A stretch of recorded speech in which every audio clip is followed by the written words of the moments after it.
You're tuned in to the Brand Ambassador Select Podcast. Hi, and welcome back to another episode of the Brand Ambassador Select Podcast. I'm your host, Lenore. Before we get started, hit that subscribe button so you never miss an episode. Being an expert in your field is a huge accomplishment. It takes time, it takes dedication. However, being able to teach your peers and generations to come, and the knowledge that you've obtained, now that's just pure passion. Finding someone who is passionate about their craft is actually really hard. And you can tell when somebody is pretending and when somebody is speaking from the heart. After spending 17 years behind the camera as a founding publicist of Primetime PR, Janette Burke has stepped in front of the camera to pursue her dream of being a journalist. Now she's the executive producer of Janette Burke Productions and the host and creator of Janette's I'm Every Woman TV and media marketing specialist. She uses her knowledge and skills to help others who are professionally stuck and not moving forward. She wants to create role models for women to follow and give individuals the tools to be comfortable and confident in the spotlight. Janette Burke, welcome to the Brand Ambassador Select Podcast. Well, thank you so much for having me. So from the start, your story is truly amazing. What really inspired you to break out from behind the scenes to step in front of the camera? Okay, well, two things. Firstly, my feeling that you really have to live your true self, your true life. And I didn't feel I was doing that. I started to tell you, I was a publicist first, and it's not usual that you hear a publicist go from behind the camera where, you know, you're placing clients to be interviewed on a camera to actually being the interviewer, to moving in front of the camera, to being like a journalist. It's usually the other way around. But a piece of me always felt like I was missing something, that, you know, my true calling was in front of the camera, not behind it, even though I did a pretty good job as a publicist for 17 years with Primetime PR, my founding company.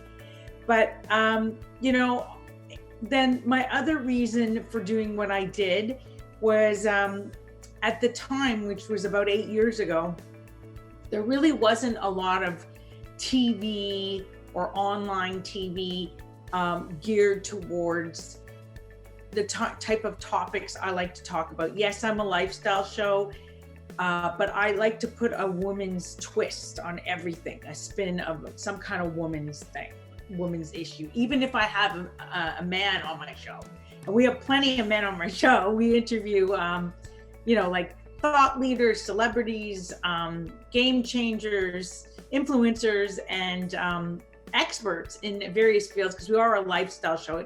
And we are in season 9, so that means 8 years of this. And we've had over 450 aired episodes with a following of over 5 million combined. So that's YouTube plus all my social media pages, plus is 5 million. Actually, it's closer to 7 or 8 million combined. But anyway, and we cater to an audience of demographic of 30 to 55. And because we're on the internet like you, we are seen worldwide. So that's great. And I kind of was a pioneer in this, by the way. I was one of the first people to go online and stream my show before it was on Vogue to do so, and kind of pre-Netflix and all of that. But now streaming is the hottest thing around. But I remember when I first did it, I was considered quite the revolutionary, right? And I was sort of outcast by traditional media, my peers, for a little bit. And that was hard. That was very hard. But eventually I worked my way back in, and I still get accredited media credentials to work like red carpets of Toronto International Film Festival and other big caliber, you know, high caliber red carpet events. So they accepted me back, even though I was a bit of a rebel at the time. I do have an exact date, November 28th, 2011. Am I correct? That's correct. That's when I first stepped out from working with other companies like yourself. I had been a co-host with online media networks, and I was approached to start my own show, and I didn't think I was ready, but I did. On November 28th, 2011, I went to a Jump Networks, and I started what was originally called I'm Every Woman TV. And I did that for 2 years and a bit. And then I left there. And when I left, I was told that I wasn't allowed to take anything with me, not my name, not any of the views, everything went to them. All the links, everything went to them. So when I left, I literally had to start from scratch. And this is now 2014. And I decided I'm not going to lose my name. So basically I approached a lawyer friend who told me, put your name in front of it. It's great branding and they can't do anything about it. You can use your name legally. So I then changed to Janette's I'm Every Woman TV. And I recently changed that again, like it'll be a year come September. We broadened it and we rebranded it just to Janette's TV. But at the time when I left, I truly left with nothing. I left with no views, no follow, nothing. And I had to build this all up from scratch from the very beginning. So 2014, I formulated Janette Burke Productions, who took over production of Janette's I'm Every Woman TV. And I wound up getting my own crew. And it took me about maybe 3 to 6 months to get it all together. And I started with my first episode was, it was called Dressing for Downton. So basically the Downton Abbey collection was in town at one of our museums called Spadina House. And I got in there after hours and I had to go there like 6 o'clock in the morning to tape this before anybody came into the museum. But I did that, I filmed that. And then the Canadian National Exhibition, also known as the CNE, started in August. And I went down there and I got an interview with a fashion icon from Fashion TV, Jeannie Becker. And that was one of my first, how I got going. And then it just kind of like snowballed from there. So now it's 8 seasons and 450 videos later. And I've interviewed a gamut of people and celebrities, like some huge names and everything. I've had a lot of privilege and honor and joy too, because as I said at the top of the segment, I'm living my dream. I'm pursuing my passion. And I think that that's a really important thing. And I think a lot of women don't do that. They sell out or they give up or whatever because they have other things going on in their life, family and other commitments, children. And I just, after so many years of being a publicist and doing like an array of things as a PR person, also some celebrity work, I just never felt like this was my thing, right? And in fact, when I was a publicist, I start bringing in team to do parts of the job that I really did not enjoy doing. So I would do the strategy, the PR strategy, and the PR materials, like your press release, which nobody uses anymore, but press release, press kit, that sort of thing. And I would get that all in order, and then I would give it to my apprentice to pitch. Like that means, what radio, TV, print, satellite, internet shows or publications are we going to be going after? And I would give her a list, and I would tell her, get out there and pitch and score, because the policy was for the client, we would get you whatever we could in any combination per month. And so that was her job, and she would report back to me. And then after I did the strategy, I would focus on getting my client ready to go to camera. Prep. So a lot of media training and being the overseer of my company and the one that did all the marketing, leadership and all that.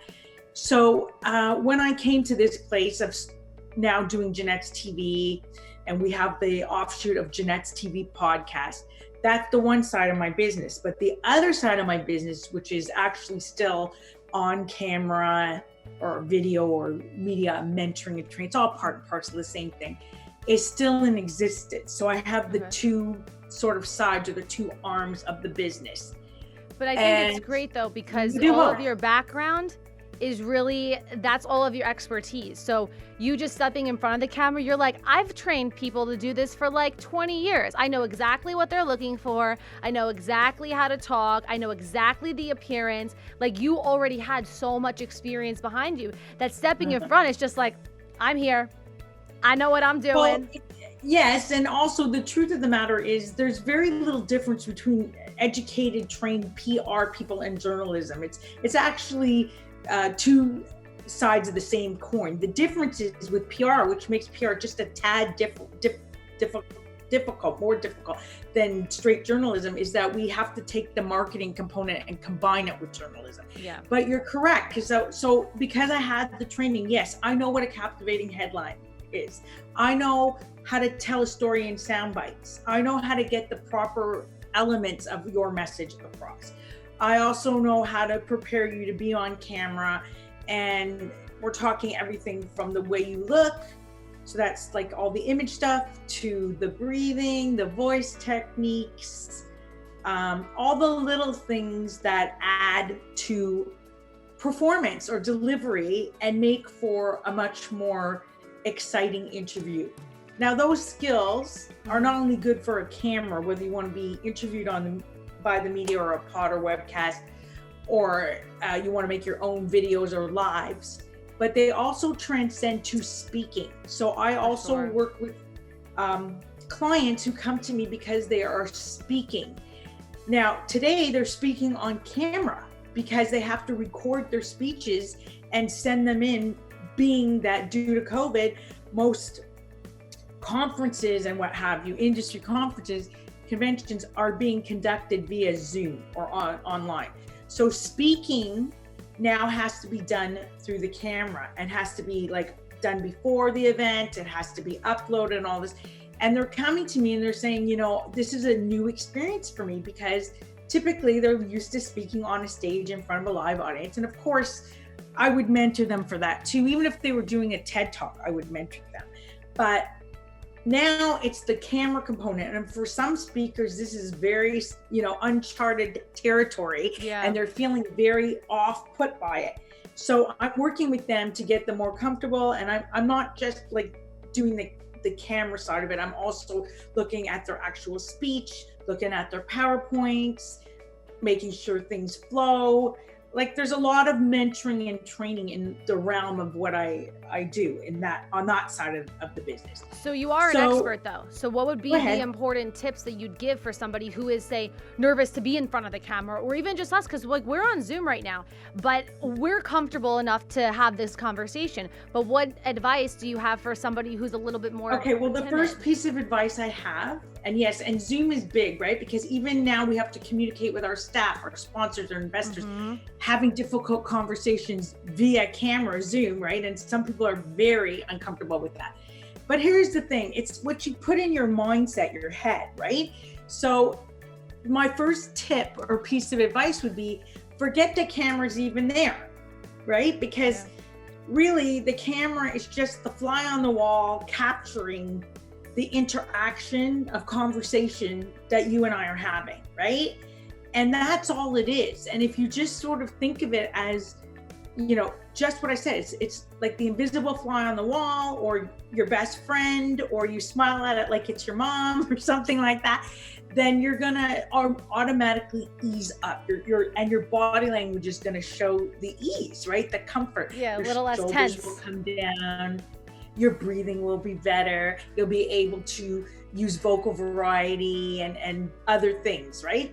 It's when we get tripped up with the fact that, hey, there's a camera on me, right? That's when we sort of become deer in a headlight and, you know, freak out, right? And really there, you know, it's not, a camera's not there to, you know, scare you, make you feel, it's not there to critique you. So the thing is, I would say, number one, make your camera your friend. Number two, get prepared to be on camera, because when you're prepared, your nerves automatically calm down. And what I mean by getting prepared means you have to know what you're going to say before you just get on a camera and wing it. And you should have some idea of your image too, the one that you're putting out to the world, that is reflective of not only your message, but your brand and you, because you want to make sure that what you're putting out there equates with what your potential clients or sponsors or investors or whatever are seeing, that it's reflective, right? So that you're putting out who you are, and that it's in alignment with your brand, that it's all congruent. And so I think, you know, prep is a big part of any kind of video, whatever kind of video you're making. And sadly, a lot of entrepreneurs kind of overlook that, and they're just gung-ho to, pick up a camera or get on an interview and just go for it, right? Doesn't work like that. It doesn't work that way. They don't realize that, if you just kind of shoot from the hip, it's kind of a wasted media opportunity because you're not getting out the right key message. Maybe you're not presenting yourself well. You have to realize that as soon as the camera is being turned on and we're being aired, people are watching us. They're forming an opinion. And the truth is that, only 7% of what we actually communicate is spoken words. The rest is nonverbal. And you're also in a time slot, usually 2 to 5 or 3 to 7 minutes, which is considered a segment on most TV broadcast. And so you have to make the most of that time. And It's so like your elevator preparation speech. gives you that. And it's all about training, right? Looking at the message, getting those sound bites out, thinking about how you're presenting yourself. What image are you giving off? So, I'm a big stickler for people to take some time to pick out an outfit and make themselves look decent. So I understand we're living in COVID and we're stuck at home, a lot of us, but we can still do the best we can with our hair, right? There's still bottles of dye. There's still root touch-up spray, and I used it myself today. I gave myself a balayage look, even though, I didn't start out that way. You can use a hat. You can use a wig, right? Do what you have to do. It's not that hard to slap on some makeup, okay? So, I even train you step by step how to do a little bit of makeup for the camera. Perfect. In my trainings. So, for me, it's easy because I actually grew up in the clothing business and my mother was a makeup artist. So there isn't a day in my life I don't do my hair and makeup. Like, I'm just one of those people that would not be caught dead without makeup on, right? Not even at the nail box. Oh my gosh. So, me, I do this whole face in 20 minutes, right? So, and I tell people how to do the makeup, what colors to select for their skin tone, and how to apply. And even if it's just a basic thing, like some foundation and powder, and definitely eyebrow powder, you got to frame your face, because obviously the eyes are the window to the soul, and the camera's picking up on that. How hard is it to put some lipstick on and maybe a bit of tanner at the very least, right? Just to look somewhat decent and not deadly and ghostly on camera. Yes, right? that's what I have because I'm so fair. I'm like, I have to put bronzer on. I have to put all this other stuff because other than that, I'm blending in with the wall. I can't have that. So I'm also very fair. So I have that same issue. Then the next thing I do talk to them about is, how are you setting yourself up to be on, what does your setting look like? How to set the camera up, how to set the lights up, all that kind of stuff, what your background's looking like. What are you wearing? I talk to them about what they're wearing because for one, you don't want to be wearing patterns or stripes or anything like that because it makes you look bigger on camera. Camera does still add 10 pounds. You want to go solids, right? And you want to also wear minimalist jewelry because the big clangy stuff tends to the mic picks that up. Yeah, and all that the time. Detracts. So these are all the things we look at, and I'm really just giving you a skim over of the intense media training or on-camera training or video training that I actually do for people. And by the way, so as I said, there's the two parts of the business, right? 2 arms of the business. But some people come to me because they need media training, because they have a media interview coming up, or they're doing speaking, or they got a book launch on live now, or some kind of event, something happening. And they come for the training first. And I give them the training. And for some people, they're going to walk away after that because they're not a fit for my show. And they know it and I know it. Right? So because I have an intake process to be on my show, I do not allow anybody to be on my show. It has to be somebody that fits what I already cover and how I already cover it. And so there's an intake form, right? And then they get the training. I'm happy one way or the other. Some people come to me just to be on the show and some people come for both. So it really is a hodgepodge.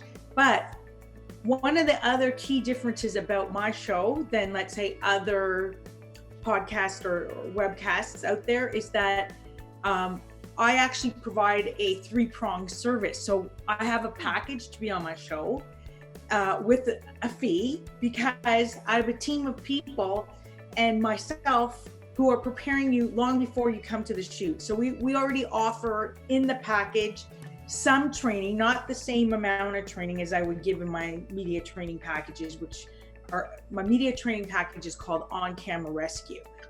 But I do give an hour and a half training, and I give customized interview questions for you. I listen to what you tell me, what your message is, and then I pop it back written out with your answers, with your timing, right? So all of this is work, is what I'm trying to say. But that's the thing, people here. Don't realize, and it's funny, as I talk to like different individuals from, doing this, they don't realize how much work actually goes into creating as simple as a 3-minute video clip.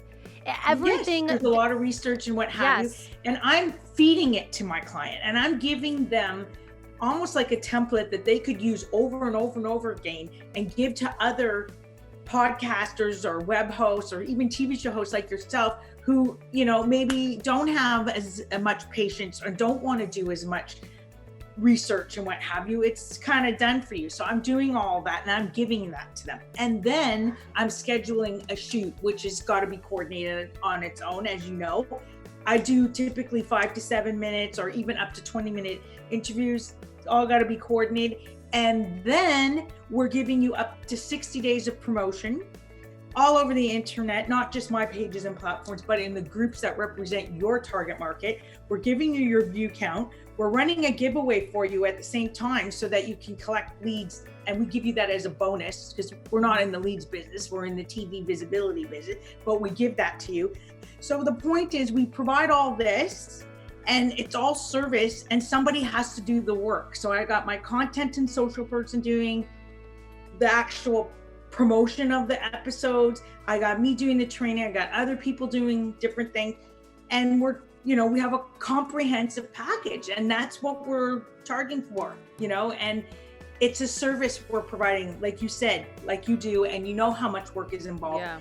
And the thing is, I think this is a big, let's make people aware thing, that it's not uncommon today for media or pod or webcast to charge for their spot, or almost like an advertising fee for editorial or whatever. But it's becoming more commonplace because media is a business too, and they have to survive. Yeah, and but why do you think changing. Why do you think some businesses don't, though, take advantage of that? Because you're right. It's a marketing tool. It's an advertisement for them, regardless about the price or not. But not everybody is saying, like, let's get on this. What is the reason why? Why? That is because those people who are not on this are very stuck in the old model of media, which, by the way, is dying, okay? And it's dying quickly because it's not sustainable. So there was a time, when it was all ABC, NBC, and CBS, or our equivalents in Canada, where, the money came from ad dollars and sort of like sponsorship ad dollars. But those same ad dollars are no longer being spent on traditional media. They're moving to online dollars or Facebook ads or things like that. Yep. So there's less money to supplement guests. As such, they're starting to realize, we are still a business. We have, an opportunity, a platform for you to share your message and gain from our audience. We are providing a service, and they're charging for that. I would say that the better podcast and the better webcasts, and for sure the really good TV shows, because I know in Canada they're already doing that too, at the top networks and the top rated shows with the best viewing audience, are charging for that. And it's not, maybe I can't say what everyone charges because I don't know, but I know it's not as astronomical as some people might think. But the fact is, okay, as I said, it's a business like anybody else's business, and it's a service. And even when you go to the doctor, in the US, you got to pay for that, or you got to have insurance or something, or a bit of both. True. It's a little different in Canada, but the fact is, the days of free publicity, and I know a lot of PR people would always go on this bandwagon and they would use it as their hook. Oh, let me teach you how to get free media exposure, da da da da da. But did they tell you that for them to get it for you, there was going to be a PR fee, right? Because like no PR agency works for free. Nope. No advertising agency works for free. So the fact is that's a myth, okay? It doesn't exist anymore. And it doesn't exist for the media. It never existed for the PR person that was going to represent you. There's always a monthly retainer fee or a paper placement fee or something, right? So what I'm trying to say is there's no free lunches, right? When we're in business, we're all in business. I don't know whatever you're selling as a guest or whatever, you want exposure for your book. Well, guess what? Your book sells, that makes you money. That's your business. Yep. You want exposure for your movie? That's how you make your money from the movie, that's your business. Or any product or service that you represent as a business individual or professional or a sales agent or a CEO. You're very knowledgeable. Pardon? You're very knowledgeable. Well, because that's the truth, right? Yeah, you're right. I mean, at the end of the day, you're on a show or in a publication or on a podcast or a webcast to promote some product or service that you're going to make money off of, right? That's the whole idea. This is what it's called. It's called publicity for exposure and visibility. Obviously, you're hoping that somebody's going to see you and that they're going to convert to a client. Well, so there's a price for that, right? Just like if I was taking a haircut, I don't go in and get a haircut and get it for free. Okay, I have a sponsor for my hair, but you know what I'm talking about. I don't go in and get my eyelashes done for free or my nails or my toes, or I don't go buy clothes for free. There's a price, right? It's all transactions. It's all business. Yes. So, and like I say, all business is show business at the end of the day, right? Agreed. So that's what I think clients have to bear that in mind. And that's why I have a very heavy duty intake process. And that's why I make it clear. Like I mean, like, I don't work for free. I don't think you do either, right? Nope. And we're not in the slave labor business, and we provide an incredible amount of service and value. That's my point. And I think also that, we have to be respectful of each other because, again, there's no other, like, even when you go to a restaurant, the minute you walk through the door, you're agreeing to order food and pay for it. Yep. Right? So why should we be expected to do everything for free? And that's why I think, there's a change in the models, right? And the new media models for sure. So to get more information on Janette, I need to send them to your website because they're going to learn so much. You can watch her show there. You can take her on-camera mastery program, which she's just given us a whole detail. So if it's for you, like, head there right now, JanetteBurke.com. That's JanetteBurke.com. On Instagram and Twitter at Janette Burke. Obviously on Facebook too, because Janette, you're everywhere. At Janette's TV, and even on YouTube, youtube.com/yourmarketmagnet. Janette, thank you so much for joining us today. I loved a lot of your interviews and a lot of your videos, and anybody who really just needs that extra push or needs that help, you are definitely the woman to go to. Well, thank you so much. And thank you for taking this time to interview me today. I really appreciate it. No, I had such a blast. Again, thanks for joining us today. I'm your host, Lenora, and do not forget to hit that subscribe button so you never miss an episode of the Brand Ambassador Select podcast, because this was definitely imperative information for you friends. And we will see you next time.